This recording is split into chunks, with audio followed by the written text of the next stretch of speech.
independent. We don't follow any political agenda.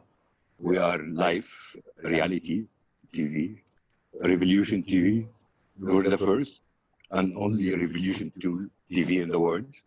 We started after Lebanese Revolution. After that, we've been covering live events. Whenever they ask us who you are, we tell them, look, our footage.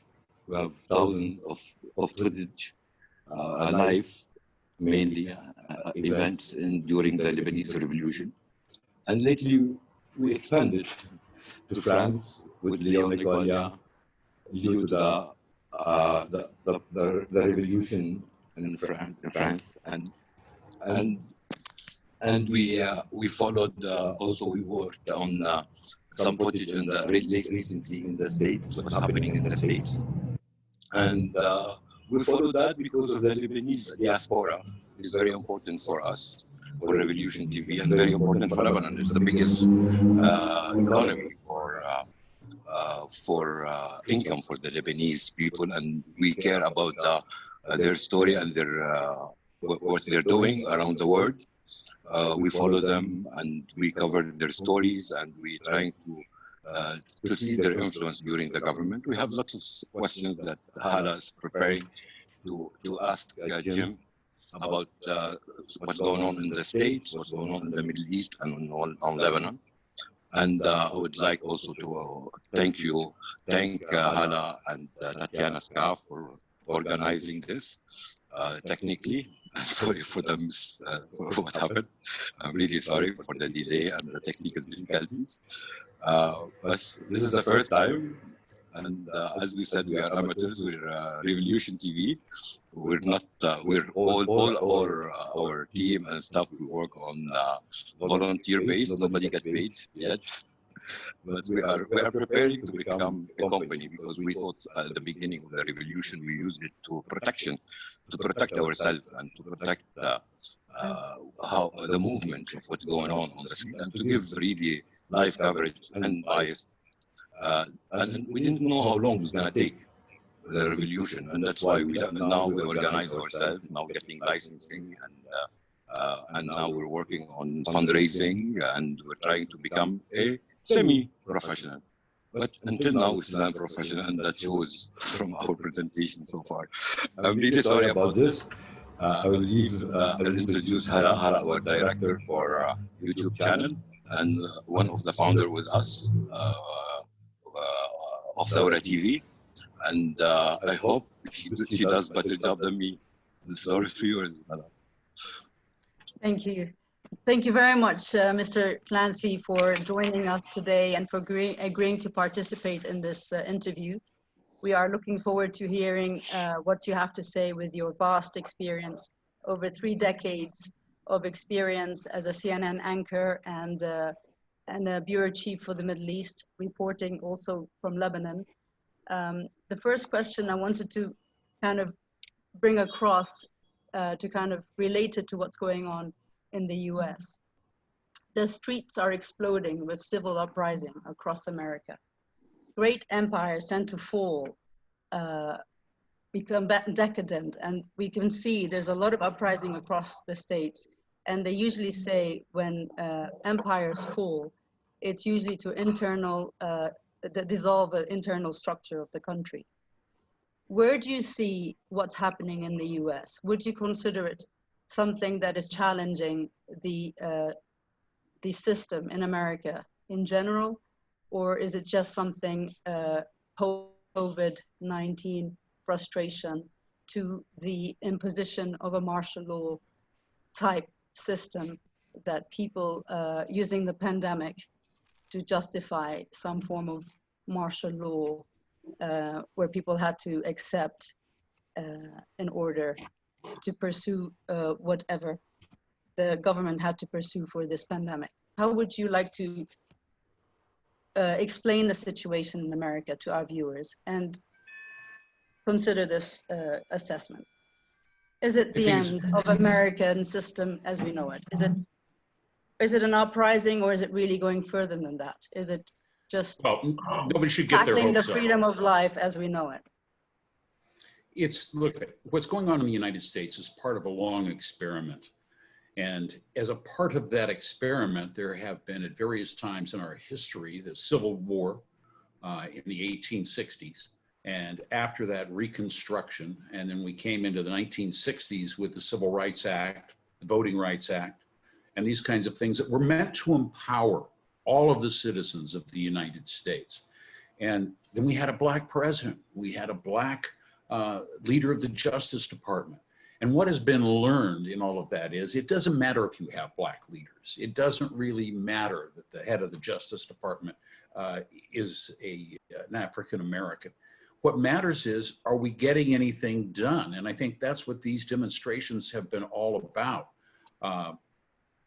They wanted to see action taken against police officers for the killing of unarmed black people in the streets. And the case that we had of George Floyd was, heartbreaking, on camera, a man begging for his life, a man calling out to his mother and telling the officers he couldn't breathe, warning them, "You're going to kill me."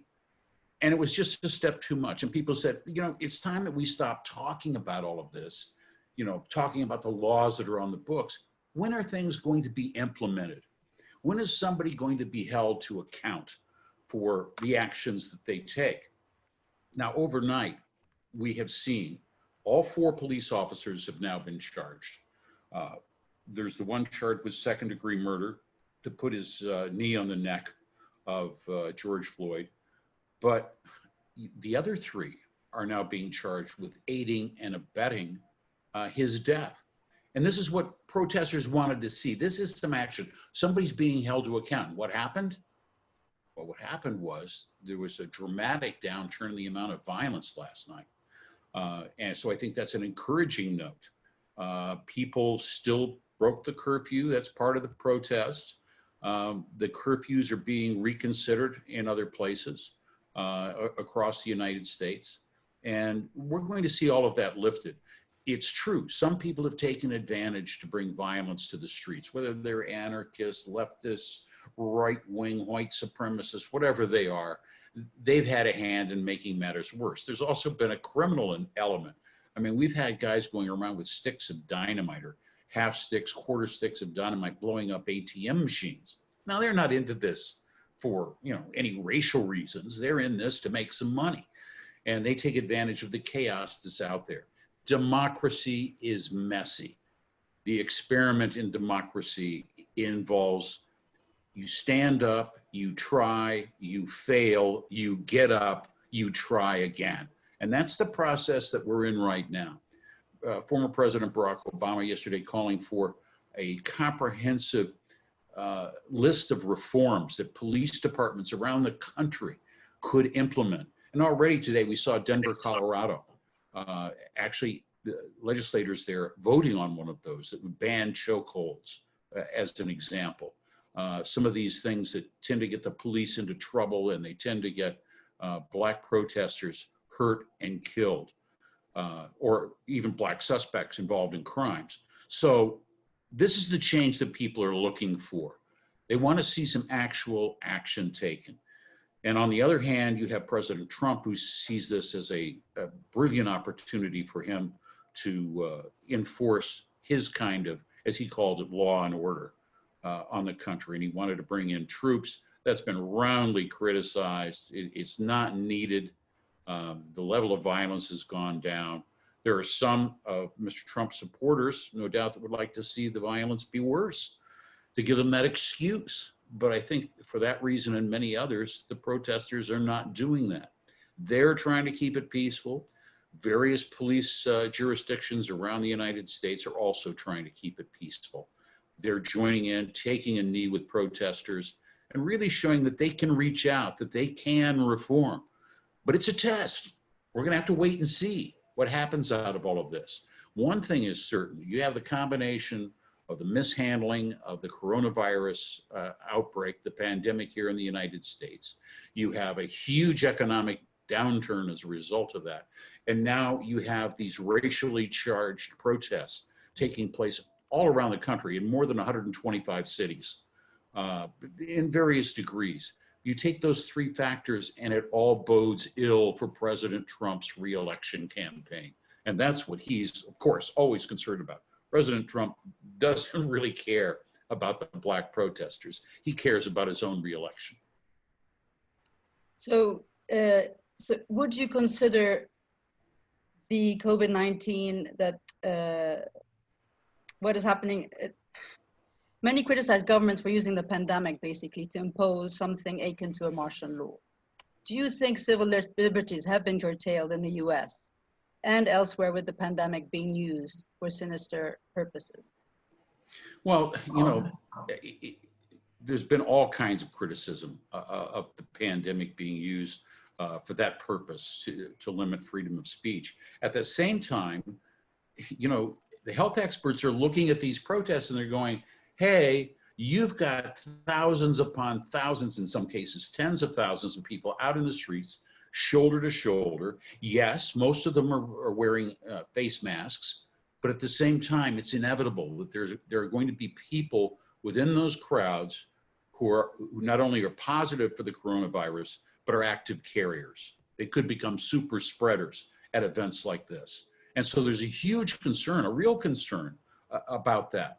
But it has been used less, I think, in all of this than it could have been as an excuse. I think nobody's saying to the protesters, you know, we can't do it because of coronavirus. It's not the same situation that we're seeing this day in Hong Kong, or actually would be yesterday, where the demonstrators were flatly told they couldn't have any remembrance ceremonies for the Tiananmen Square massacre because of coronavirus.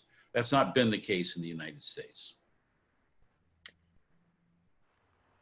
In your mind, has there been any political or geopolitical beneficiaries from the COVID-19 global crisis? Well, you know, I think there's been a lot of losers.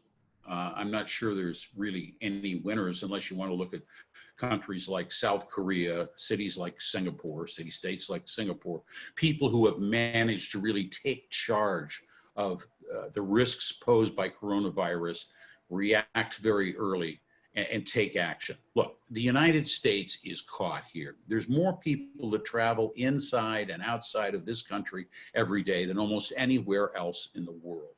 We now know that the coronavirus didn't come to the United States directly from China. It came through Europe. And they've done this through laboratory tests, studying the strain of the virus that was detected in New York City. And it's certain that it came from travelers from Europe. And that's to be expected. Although when they were coming in, nobody really knew. They didn't have a test. They didn't know how to check.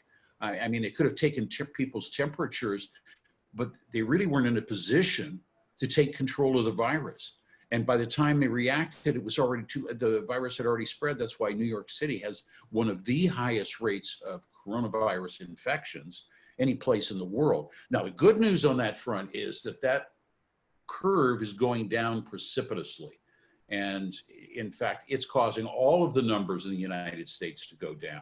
But you have states like my own here in Georgia, in the South, and others, where you see the rate is it's holding steady, or it's even going up a little bit from day to day.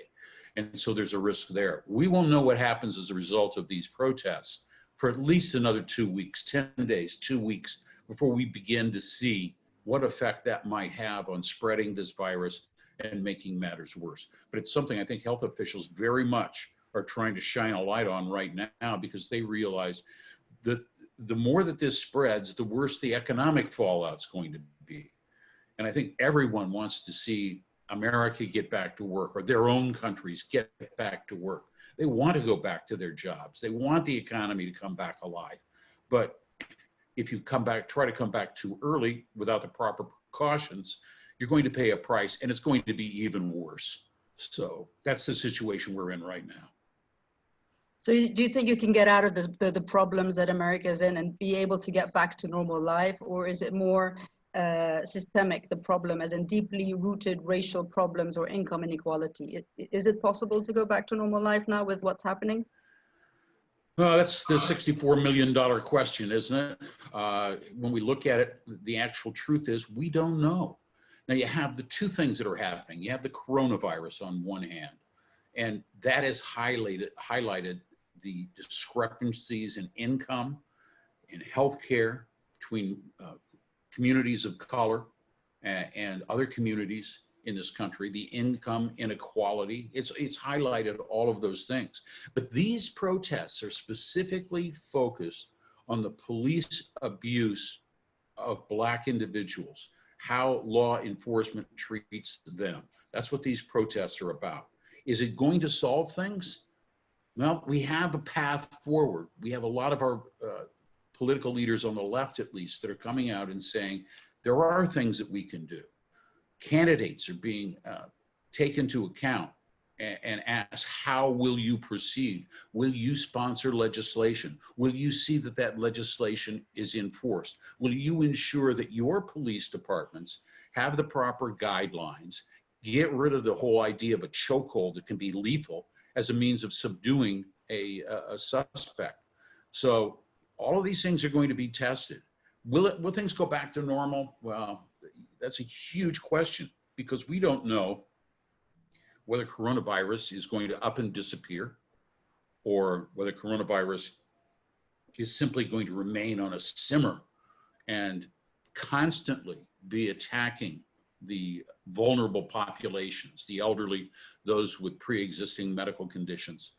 And if that's the case, it's going to leave a lot of people my age or older and in frail health. It's going to leave them really out of society for a while, because they can't safely go back in.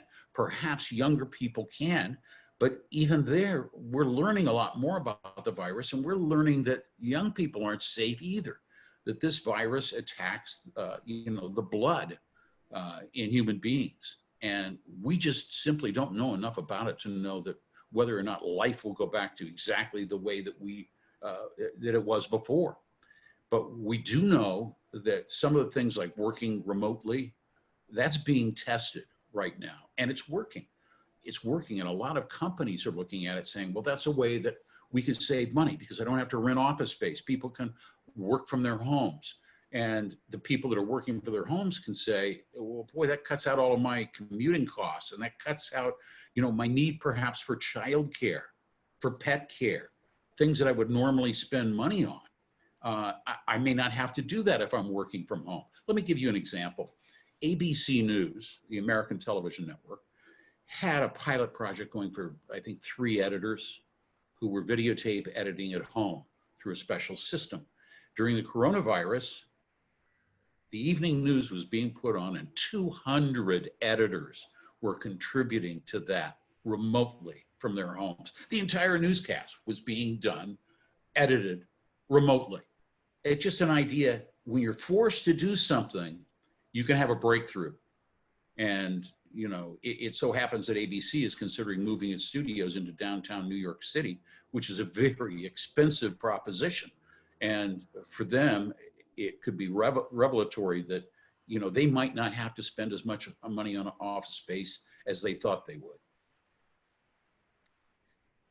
Following on to what's happening in the US on a general level, political, economical, health, etc.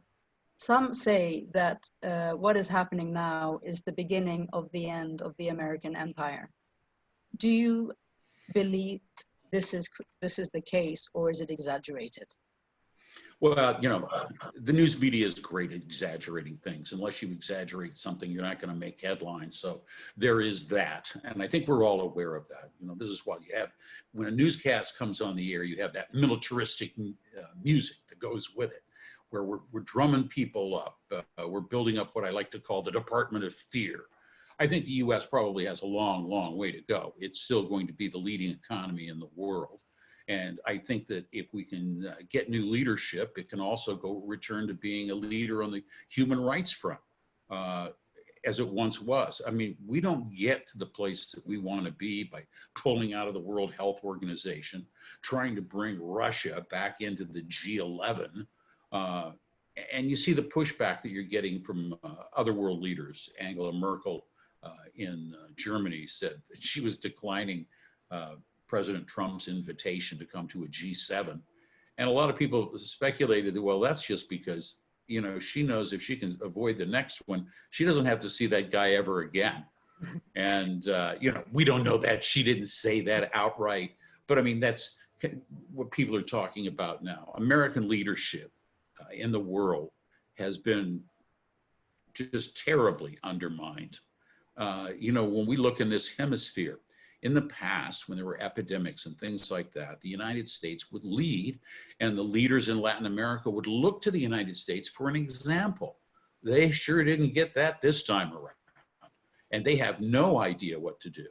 And in countries like Venezuela and Ecuador and others, Guatemala, they're really starting to feel the effects of coronavirus. And where do they turn? Where do they turn? It's a serious problem for U.S. leadership. There's no doubt about that. I think U.S. leadership has been undermined again and again by this administration. And a lot of people are saying that, you know, that's one of the main reasons that we should end it. Just put this out of its misery. There's just so much strife and division that has been created by Donald Trump's, you know, reality television style of government. It's not working. I don't think, you know, I don't think that Kim Kardashian or Kanye West had any hope for getting into the White House after seeing the way that this reality TV star has functioned. It's just been a mess.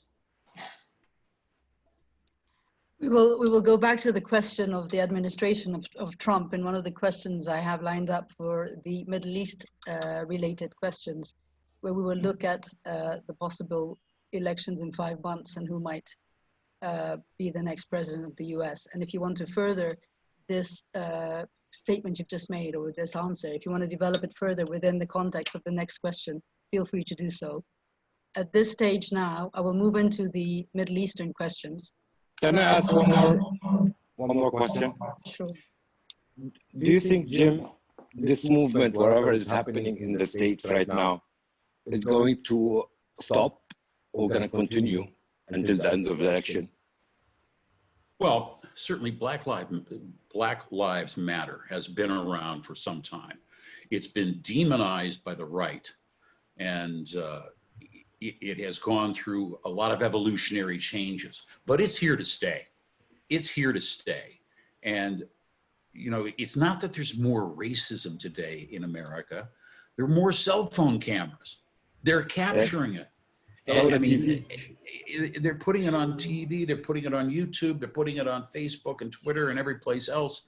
And people are just fed up, and people can look at it no matter what color they are and say, you know what, this isn't right. This isn't us. So in answer to your question, is this movement going to stick around? Absolutely. It's going to be here. It's going to be with us moving forward. We might see another party, Republican, Democrats, and the new thing. Yeah, we're pretty entrenched in our basic two-party system. The rise of third parties and independent candidates has never really served us well in the past. The real question is, has the GOP lost its way completely because of their support of President Trump? That's a serious question that some people within the GOP are trying to answer. You know, we've got a couple of different movements of people within the GOP, the Republican Party, that they've come flat out and they're campaigning already against Donald Trump vociferously. Well, maybe we should bring it up then here. Do you feel that the administration will return in 5 months? What does it look like? The likelihood of him returning as president in 5 months' time? It looks like landslide Joe Biden. I mean, that's the way you look at it today. Hey, look, we're 5 months away from an election, and a lot can happen in those 5 months. But I would say, when I look at it right now, Donald Trump is down 10 points in some of the states that he carried the last time. You could see a landslide here because of the way the electoral system works in the United States. You could see an absolute landslide with Trump losing it all. And that's what some people believe we need. That's what some people believe is necessary for the United States to redefine itself and distance itself from the kind of autocratic leadership, the Twitter boasts and, I'm doing a good job. I mean, the president at this point has taken to be the only guy that thanks himself for doing a great job. And he constantly complains about that, moans about that. And the GOP is blocking almost every effort to try to rein in his excesses, his authoritarian tendencies. As Chuck Schumer said, he's not going to change. He's this guy who is not going to change. And he just brings chaos as a way of dealing with problems. He brings chaos. And I think Americans are sick of it. I'm sick of it. One last question about Just CNN. please. About CNN, correspondent was arrested on alive, and we saw protester breaking the building. Saw some picture. Why? What happened? The protesters didn't go to CNN because he got arrested. I think you'd be making a mistake to make that assumption. I worked in that building for 17 years after returning from, around the world and living abroad for about 17 years. And what you see is that every time there's a protest, they come to the CNN Center. Why? Because they believe that, if I can go here, I will be seen. And if I can be seen by CNN, I will be seen around the world. And that's what they want. So they show up at CNN. And that's where, a lot of different groups over the years have protested there. Almost every major protest in the city of Atlanta has focused on CNN because it's the media outlet to the world for their cause. All right. Okay. I just wanted to add a little before we change the discussion we were talking about in terms of President Trump. In his defense, there's some people that argue he is one of the most honest presidents you've ever had in the history of the United States. Not in the history, in the past few decades. What would you say he's about honest. that? He's absolutely honest that he likes the white supremacists. He's absolutely honest that he doesn't like Black Lives Matter. He's absolutely honest that his friends should benefit more than anyone else from U.S. taxpayer largesse. He's absolutely honest about his assessment of, the wars in Afghanistan and the involvement of the U.S. in countries like Syria and Iraq. The president can be honest about some of those things, but it's very distasteful. There's a lack of diplomacy. Nothing is well thought out. His own Secretary of State called him an effing moron. Now we've had Jim Mattis, one of the most respected military men in the United States, who once served as the Secretary of Defense in this administration. Jim Mattis coming out and saying the idea of deploying active duty U.S. troops to American cities is just completely mad. It's just beyond the pale. And Donald Trump may believe it, he may be sincere about it, but he just doesn't, a bad idea hits him with a train and he doesn't see it coming. Okay, now I'd like to tap into your vast experience in the Middle East and ask you, what is your feeling on where the Middle East region is now compared to 10 years ago with the start of the Arab Spring? Well, I think we learned a lot in the Arab Spring. I was there during a lot of the protests in Egypt, Tahrir Square, and looking at all of that. And there was a lot of hope, but I think that there was a complete underestimation of how the military would react. I mean, the military was in charge of Egypt, for example. And I think all of the countries in the Gulf and others that were ruled by monarchs, authoritarian rule, they might hold democratic looking elections, but they weren't really democratic. And so I think what we saw was when the military finally stepped back into Egypt after the Islamists, the Muslim Brotherhood overplayed their hand, you heard a sigh of relief across the Middle East because the monarchies were secure. And that's all they care about, that they continue to rule by any means necessary, including you know, Mohammed bin Salam is talking about reforms and all of that. Well, you know, you can look at this and you can see that Mohammed bin Salam is really interested in holding on to power for himself. And he will make it look like there are reforms. And there may, in fact, be some improvements, but nothing that would threaten him. The ruling class, the elite, if you want to call them that, they're always going to want to be there. They're always going to want to be there. And some of the governments in the Middle East have learned very well how to manipulate not only democracy, but terrorism. You know, my political opponents are terrorists.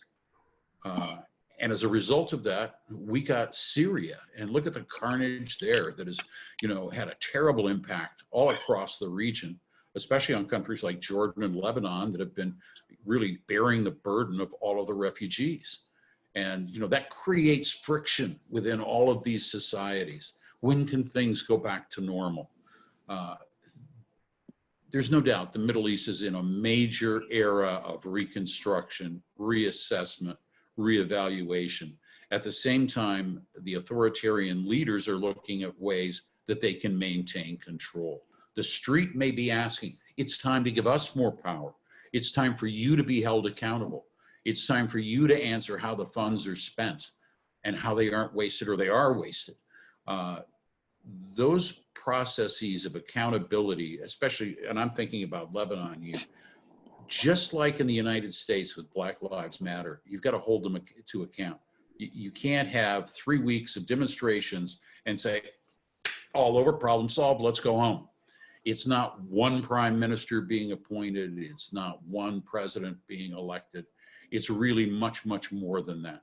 It's looking at the fundamental systems and asking yourself, I mean, does Lebanon benefit from the same group of nicely dressed men continually running the show?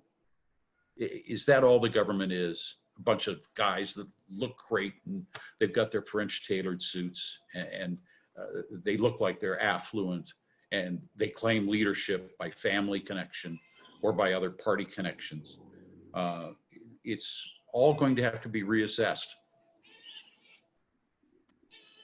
Looking at the fundamental geopolitical, economic, and social causes that are still there in this region, do you think new ones have emerged causing persistent regional unrest? Well, you certainly got a movement of people. You know, you've got that factor that's in there. And I think you have basic questions about human rights, about prisoners' rights. You have basic questions about the politics of a country and the accountability of that country. You know, just purely, in the case of Lebanon, purely on a basis of let's examine how the money's being spent, where the money's come from, who's receiving the money, and what that money is accomplishing for the people of the country. Do you feel like you have adequate accountability in Lebanon? Not at all. Not at all. Unfortunately. The same thing is true. The same thing is true in Egypt. I mean, when you look at how many companies are controlled by Egypt's military, when you look at how the military in Egypt and in other countries gains land, you know, generals get big parcels of land. You look at how some Iranian military men now have villas in Syria, and some have them in South Lebanon. So you look at all of these things and you ask, where's it going? Who does this? How do land transfers take place on things like this? You're making millionaires out of some individuals who have used a military advantage to do that without holding anybody to account. I mean, somebody did it for short-term gains, short-term alliances, or even, you know, longer-term alliances in order to, you know, to ensure their own viability, their own permanence within the system. And so you see that over and over again. And what you're really looking for here is accountability. Accountability that says, where's the money going? You know, why is there corruption? Where is the corruption? Who's benefiting and who's being hurt? Well, that means shaking up the whole system from the roots, and that's going to cause serious internal conflict, which is what we're seeing in Lebanon, because you're basically saying, we want to know what you've done with the money, and they're not exactly going to let you find out. So how do you see things going forward? Well, they're not going to go forward, to the satisfaction of the people who are in the streets, I don't think, until there is some accountability. How are you going to get that accountability? Who is going to open up the books? How can the people on the streets open up the books? Now, journalists can help. There's no doubt about that. But you need help on the inside of the government. You need whistleblowers. Whistleblowers are one of the most important things that we have in the United States. They can tell us, we've had the situation where they're trying to help people with food. America has this embarrassment of riches when it comes to food. They're throwing away mountains of produce because they can't get it to the food banks that really need it. So the president installed a program, and lo and behold, a reporting group called ProPublica has just revealed today that it's just a complete mess, and they've hired a lobbyist to try to cover, as many people with no experience at all got involved in this and accepted huge payouts from the government to organize it. And, once again, it turns into a cesspool of corruption where people, make millions of dollars. The entire thing that we had over personal protective equipment, like masks and face visors and gowns, all of these kinds of things. There were all kinds of people all across the country, had no experience, were simply trying to buy anything they could, treble, quadruple, or increase the price more than that, so they could profit by millions of dollars with government funds. It wasn't organized. It was a mess, a complete mess. And this is one of the reasons why the Trump administration is in so much hot water over that. Those similar things happen in the Middle East and other areas, whether it's, cell phone carrier contracts, garbage contracts, all of these kinds of things where there's a lot of money involved. Suddenly, we can't really make an announcement on that yet. And you don't get any transparency to see what's going on, who's going to benefit from it. And those are the grassroots problems that have to be solved by any society. You have to take these guys to book, you have to hold them accountable, because if you don't, nobody will. That's for sure. Going back to the point we discussed earlier, Joe Biden, the former vice president during President Obama's administration, as you said, is currently leading in the polls and could be, in fact, the next president of the United States in 5 months. What implications do you think this will have, and will it diffuse the tensions? As an example, will a change in administration change the policy as it pertains to the US Embassy in Jerusalem, or perhaps the nuclear deal with Iran? It may affect the JCPOA, that nuclear deal that was made that Trump backed out of. It may change that dynamic. It won't change the Jerusalem embassy thing, because the Israeli lobby is so powerful, and Joe Biden is such a fixture in the system that he's not going to walk that back. He's already said it. He's not going to walk that back. Does it really mean anything? Well, I'll tell you, with ethnic cleansing going on at an increased and worrisome pace in East Jerusalem today, I think we should be very concerned about it. Will he step up? Bernie Sanders, the Jewish candidate, was by far the best candidate for the Palestinians. No doubt about that. And of course, he was the most progressive candidate. But people wanted a safe choice with Joe Biden. Joe Biden is kind of Sleepy Joe, as President Trump criticizes him. He slurs his words a little bit. He's old. Everybody knows he is a one-term president. He's the transition to get us out to something different. Despite a field of 25 candidates, Democrats bemoan the fact we didn't seem to have anybody, that was really igniting everyone. Bernie ignited the far left, the progressives, the people that want, college education paid for, the people who want health care, universal health care in the United States. All of these different issues that coronavirus really brought out to the fore again.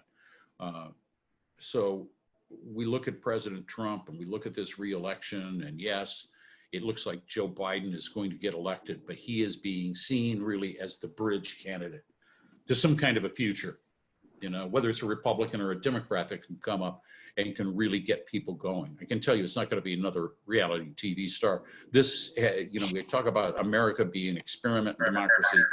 This has been a terrible experience. What do you think the region should best prepare for, either a Trump or a post-Trump presidency? So how do you think the region should prepare? Yeah, I think that a post-Trump presidency is the most likely scenario, just because you know, the situation, most Americans I think now see that it's been a disaster. It's just divisive. It's got everything wrong with it. So the region, yeah, look forward to that. Look forward to more engagement, more internationalism by the United States.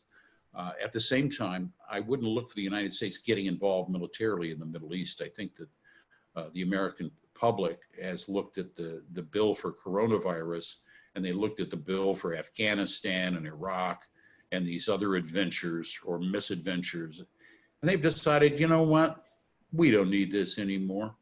And that's the whole reason why I say that the JCPOA, or the Iran nuclear deal, has a chance of a comeback, because it at least had things under control. You know, some various groups within the United States really pushed for us to get out of that treaty, and Trump blindly went along with them. And their policy was, we're going to get a better deal. Remember? They said, we'll get a better deal. We'll just squeeze Iran until they give up. Well, guess what? They didn't give up. 3 years later, we're all sitting here putting our thumbs together and wondering, well, nothing's going on, and they're going to enrich more uranium. Nothing has worked. We were told that, oh, this is going to solve it because that'll make them come back to the negotiating table, and then they'll give up their missiles, they'll stop their involvement, their support for the Houthis, they'll stop their involvement in Syria, and all of these other far-fetched notions. It didn't happen. Didn't happen at all. And it's not going to happen because of these so-called, you know, maximum sanctions. It did not work. That policy is a complete and utter failure. The diplomacy route was the much better route.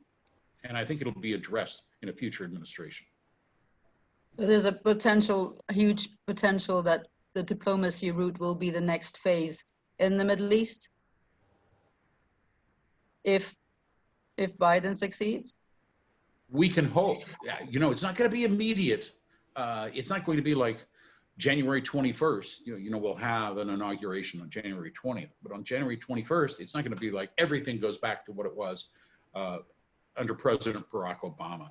You know, we've got judges that are now on the bench for the next 30 years that are extremely conservative, and Mitch McConnell and others are moving to get even more. I mean, that's an internal issue for the United States, but the same is true in so many other areas. Now, perhaps what's encouraging about how quickly there could be a bounce back from this American unilateralism is the sheer number of people at the State Department and other places that are just waiting. I mean, they see the folly of all of this. They see, you know, how ignorant it is to pull out of international agreements, to criticize our allies, not to work together, not to seek common solutions, not to meet the challenges of an international crisis like the coronavirus pandemic. You can't just say, oh, we're going to go it alone, you know, and we won't ship any medical supplies to anybody, unless, of course, you're the Russians, and then President Trump is willing to do something for them. The joke now, you know, South Carolina has told him that they don't want him holding his Republican National Convention in their state. So he's looking for a new state. And today, somebody on Twitter suggested he might try Moscow as a city because he's got friends there, and, you know, there won't be any protesters on the streets against him with Putin in charge. You know, and we're to that point in U.S. politics, just looking at it. Well, looking at a major power facing such challenges, it makes the people in Lebanon understand the scales of the change that is happening also in their country. And what is the significance of a small country like Lebanon, and what role, if any, does it play within the region to a big country like the US?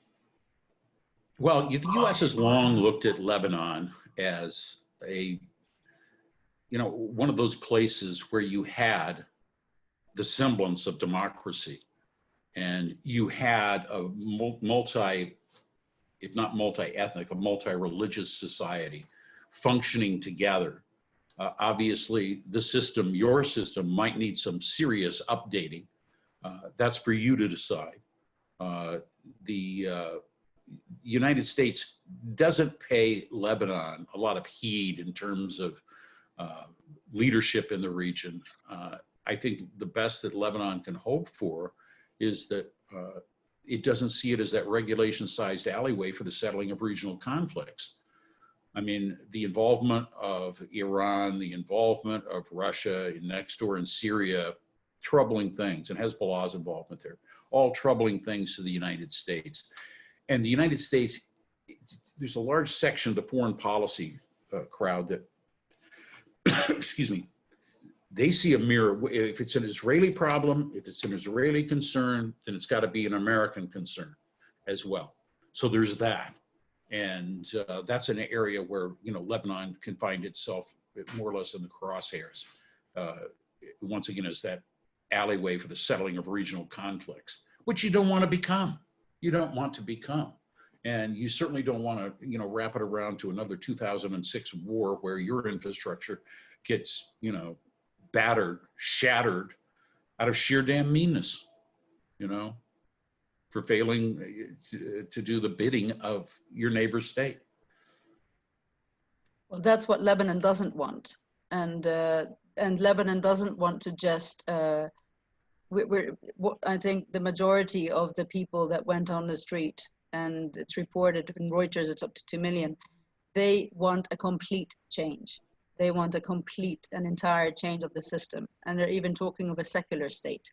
So it's no longer just looking at, changing men in nice, fancy French suits, as you said. It's really going to the root and creating something completely different and giving power back to the people.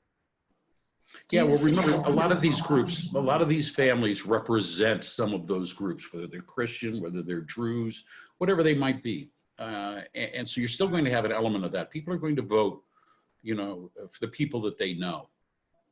But you need to find that new leadership, younger people that can carry the torch.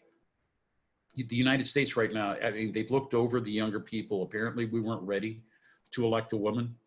But I mean, I think some of the women were the best candidates that we had. And everybody seems to have agreed on Biden simply because he's the guy who can deliver the most aggregate of votes. The fewest people object to him.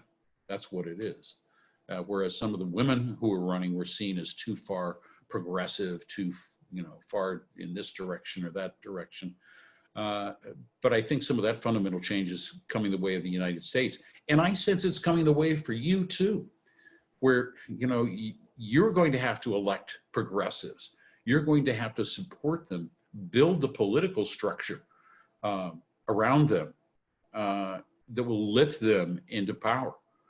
Because one of the reasons that Lebanon, I think, is still in the position that it's in is because the organization around various candidates for important offices, they've always been there. They're well ingrained within the families of Lebanon. And you need to be building it up in a different way, on politics, on ideas. Well, how is it going to be possible to not be the center that will sort out the regional problems, like you said earlier? How can we avoid that? How can we prevent that? Well, unfortunately, you're not entirely in the driver's seat. Some of that decision-making will come from elsewhere. But I mean, if you have strong voices that can articulate what it is that the people of Lebanon want, what do they want? Who do they think can bring it to them? Who do they think should be running the government? How do they think the government structure itself? You know, the confessional system, has it worked? Is it still viable? Does it need to be modified? Does it need to be thrown out the window? Do you need to go to what you were calling there a secular state with separation of church and state? And you need an autocratic, not an autocratic government, a technocratic government to lead it. I mean, you have serious financial problems in a country that has long been seen as, you know, one of the stablest economies in the Middle East and one of the most resilient economies in the Middle East. And now you're confronted with all of these problems. There needs to be political solutions. There needs to be political leadership. Somebody has to see, who do they rally around, you know? And I mean, there are some who will tell you, well, Nasrallah seems like a real good choice. Personally, I don't think so, but there needs to be a whole reassessment of where you're going and who should lead you there.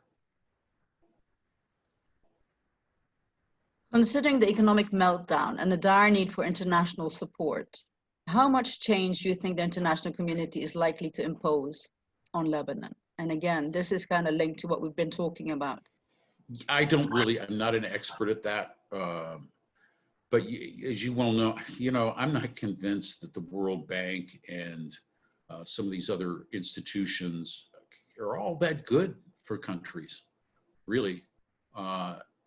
You need a plan. I mean, to have somebody else imposing an economic plan on Lebanon from the outside seems to me to be very risky, because Lebanon isn't your normal space, number one. And there's a lot of things about Lebanon that make it resilient. And it's rooted in the people of the country, because they've been through so much and they always bounce back. But I think now they've reached that corner where they want to see, they understand there's political problems that have caused the economic problems. And they need to find, what are the things that we need to change? How fast do we need to change them? And who will lead us? Who will take us there? Who will give us a clear picture of what the future should be?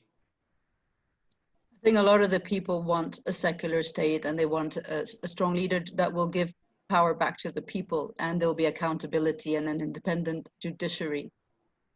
Like you said, there shouldn't be anyone really deciding an economic plan or imposing an economic plan on Lebanon.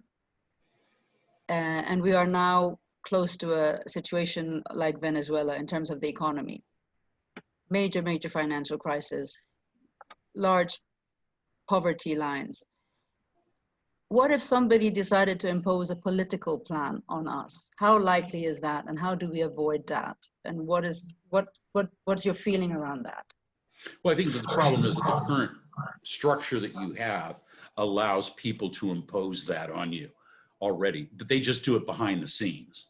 They're not going to come out in public and say, well, you know, we're going to just change all of Lebanon, or we're going to take this over. No, they'll just do it through the existing power structure. And you see where Russia and Iran may have more influence today than they've had in the past. The US may be disinterested.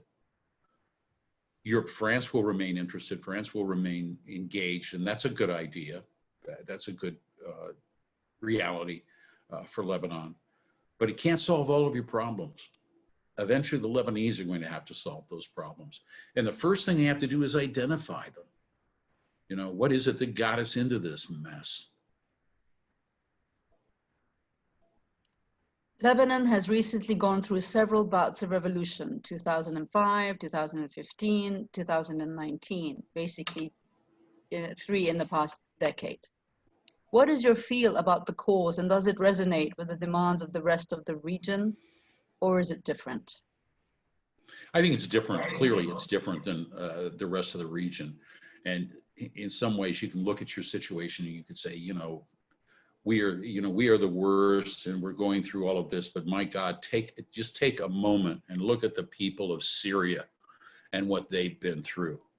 And I think that it's pretty easy to judge that Lebanon is in much better shape than that. And Lebanon has a much clearer path to how do you solve its problems than a country like Syria. There are other countries in the region, including Jordan, that also face extreme challenges in leadership and in politics and economics. I don't think the problem in Egypt has ever been fixed. And that's a huge question mark hanging over the Middle East right now. Is the military just going to keep running the country forever? Are there, is there ever going to be any hopes that Egypt is going to be able to come out of this military rule?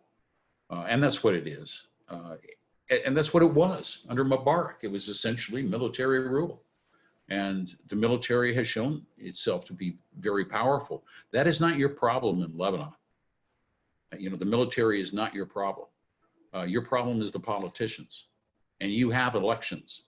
And you can move on that. But the best and the brightest need to come together and build a plan that identifies the challenges and the problems and sees the solutions and sees the leadership that can implement them. The Lebanese revolution has been demanding true change, almost like a Bill of Rights, new Bill of Rights for the country, whereas the government is focused on financial re-engineering and superficial solutions. Where do you think the international community stands on this? I think that very clearly the Lebanese people are on their own.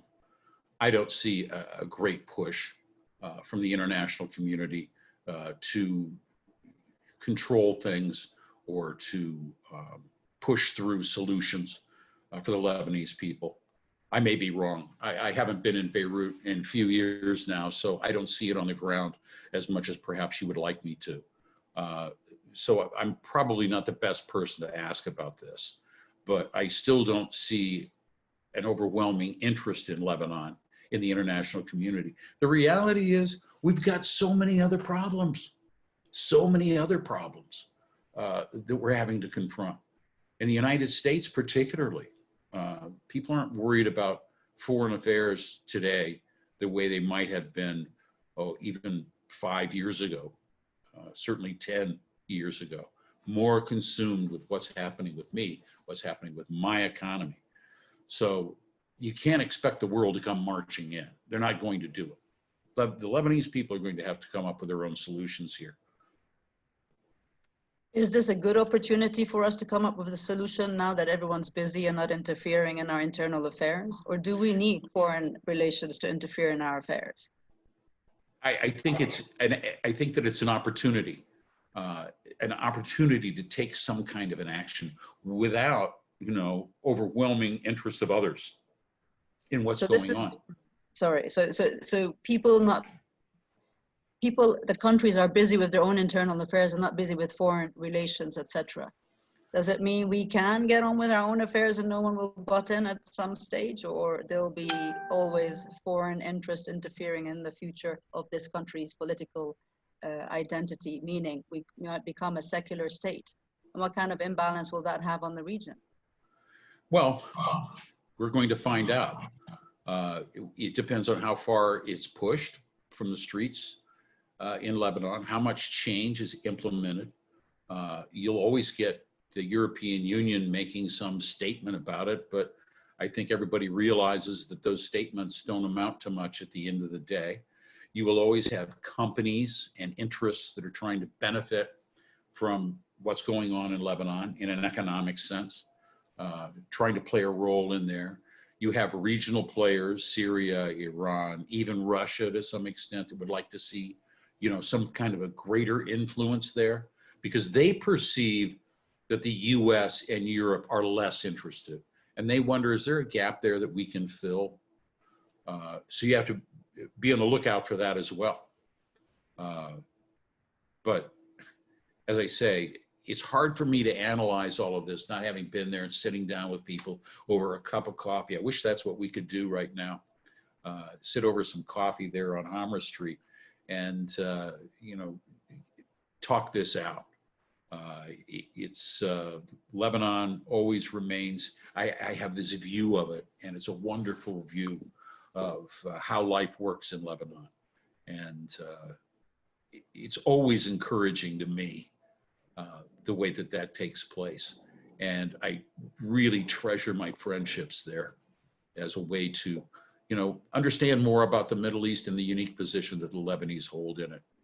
It's a unique country, and I hope and pray that it is protected, that it is treasured, and that it, like so many other democracies, has to remake itself every few years. This may be that moment when it remakes itself. You are the ones who decide how far it's going to go. And We hopefully miss we you will. so much here. And just wanted to ask you, as you reflect on your own experiences and reflect on what's going back on your own homeland in the US, do you see parallels on what would be some key lessons for the Lebanese revolution? Well, once again, I think that it comes down to a matter of leadership, number one. Organization is so important. Organization around political candidates. I mean, the protests that we have right now in the streets, I look at them and I say, well, you know, that's good. We're airing our grievances. We're demanding change. That's all good. But at the same time, I worry that, you know, the way you get change in a democracy is by voting. And you've got to motivate people to get engaged. And you've got to have quality candidates that can represent people's points of view. And then you've got to, at some point, you've got to compromise and say, you know, I don't like this candidate as much as I like that candidate, but I was outnumbered in the vote. I'm going to support that person now, and really put your support behind them. So that's, you know, that's just the procession that we have to do. We have to keep engaging. And we do that by registering to vote, by voting, by supporting political parties, by reforming our political parties, by choosing good leadership in those political parties. You can't get any of that without, you know, good quality people that can be trustworthy, that can be honest. You're not going to have accountability until and unless the people that are in power want to give it. They want to open up the books, so to speak, so that people can better understand what's going on in their government, how it's representing them, and what the prices are for all of that, for all of those different, whether it's education or healthcare, or you know, assistance to corporations, so things like that. You have to have open books. Well, we're looking at the situation with the revolution on the ground. There's a big debate going on whether we should have early elections or have a transitional government. And this debate, like you were saying, we need to assess and decide and identify the problems and the core and the solutions. Moving forward, what would you see would be the right solution? Would a transitional government or early elections, if we ever get that granted by the current government? I'm not even going to venture a guess on that front. It's not up to me. It is very much up to you. Obviously we can sit here as we're talking about it and really see, you know, an interim government. Really, we want another one. Well, maybe we're not ready. Maybe we aren't ready. We don't have that leadership identified. We don't have those challenges identified. But then the question is, how much have you worked on it? You know, how much real effort has been put into it? How many people have been brought together to discuss what they think is wrong, what they think the solutions are? Have the people been brought in for a discussion of all of this going forward and how they want to move? Because just, you know, putting in a government of technocrats, you can end up with the same problems all over again. We've seen it in the past, haven't we? So We've seen it in France as well. You know, it's not always the answer, just complete technocrat system of government. I want to ask you, what in your experience could trigger the change that many in the country are hoping for? Short or outright military conflict? Well, Like, I don't think military conflict is the way that you want to go at all. I think that political organization is the way that you want to go. I think that, you know, having a dialogue, a national dialogue, is the way that you want to go. You almost need a truth and reconciliation commission. How did we get in this mess? What are the causes? And how do we get out of it? What are the solutions? Those are the things that I think that work. I mean, the whole notion of, oh yeah, we'll just shoot our way out of this problem. You know you won't. It's been tried before. Well, that's the big debate. You know, people refer and look at revolutions historically, and they think that's the true form of revolution when they look at it historically, that it's bloody. And some consider that the route forward with the revolution is in the historical form, whereas we've seen that the peaceful revolutions, like in with your civil rights movements in the USA or Gandhi's movement in India, they have succeeded. But when we look at what's going on in the world, we've seen, and you've rightly said in the beginning of the interview, that we've tried sanctions and you know, diplomatic disfavor, and they've tried all sorts of different types of solutions that didn't really reach anywhere. They went to wars, nation states, all of that. Chemical warfare, walls, you name it, they've tried it.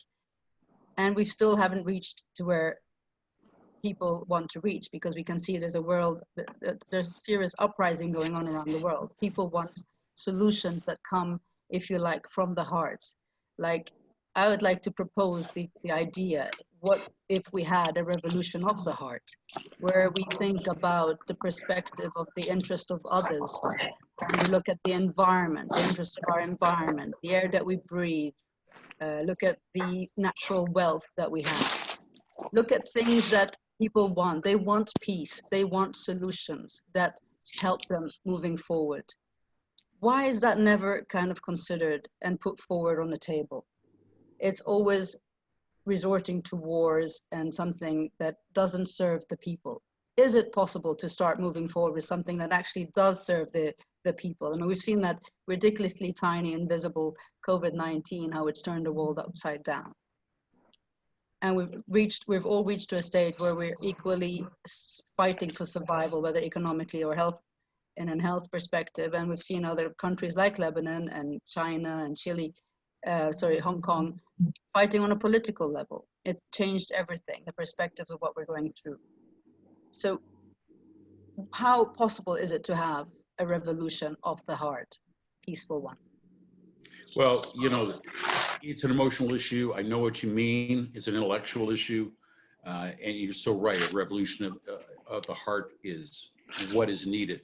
The problem is everybody has a different heart, or everybody has a different sentiment that they truly believe in. And that can increase friction. People have to be ready for compromise. Yes, it would be good if every one of us was a good human being and we were able to look inside ourselves and say, you know, my attitude towards Black people isn't what it should be, and I need to change that. I need to make sure that my children understand what my parents didn't teach me. I need to move this country forward or do something like that in that vein. It's hard for people to do, huh? It's hard for people to admit. It's hard for people to have that serious self-examination of where things should go. And I'm using the case of race in the United States as an example of how, yes, there needs to be political change, but it's a change of the heart, really. It's a change of the heart.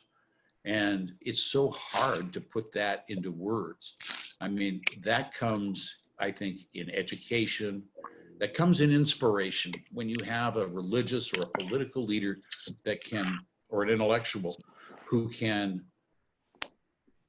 really describe it to people, motivate them, you know, a poet, somebody that, you know, one of the things that I've noticed is missing from this particular moment in the United States, they don't have the music that we had in the 1960s.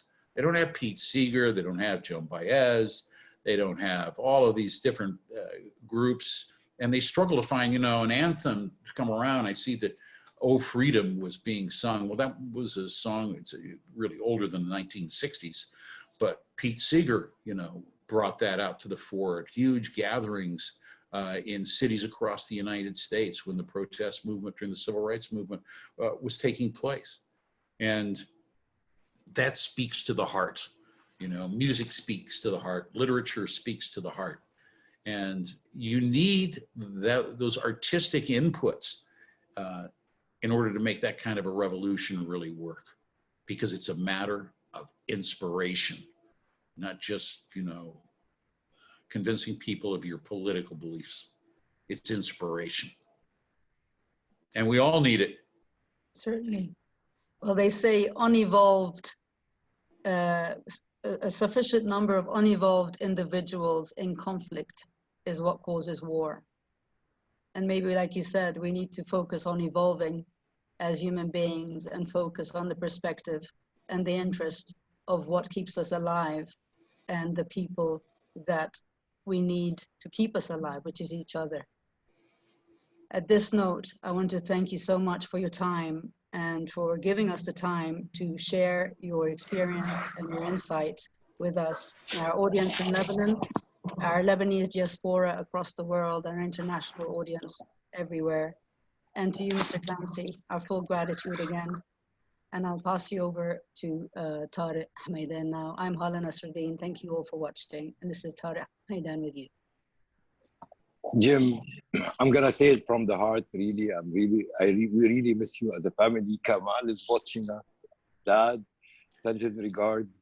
My mom and everybody, and we really miss you here in Beirut. And really thank you for giving us this opportunity to have you for our first Zoom meeting, and it's a pleasure and honor for us to have you with us. And hopefully we'll make another one with less technical difficulties. And I'm really sorry about all the technical difficulties that we had and the delay and the late, but it was really, really emotional. And thank you for the best advice that you gave us for a really interesting conversation. And I really appreciate it. And thank you very much. Hala, Tarek, thank you both for inviting me.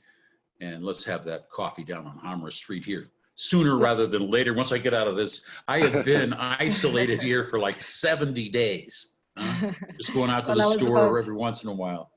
The coffee pot is waiting for you. Thawra TV is waiting for you. And hopefully we'll be celebrating a brighter future for this country. And you will be here to see it live. I would love that. Thank you very much. Thank you from all of us and this country. Thank you. Thank you so much. All the best. Thank you everyone for watching, and stay tuned for more from Thawra TV. Thank you so much. Goodbye. Thank you. Goodbye. Thank you.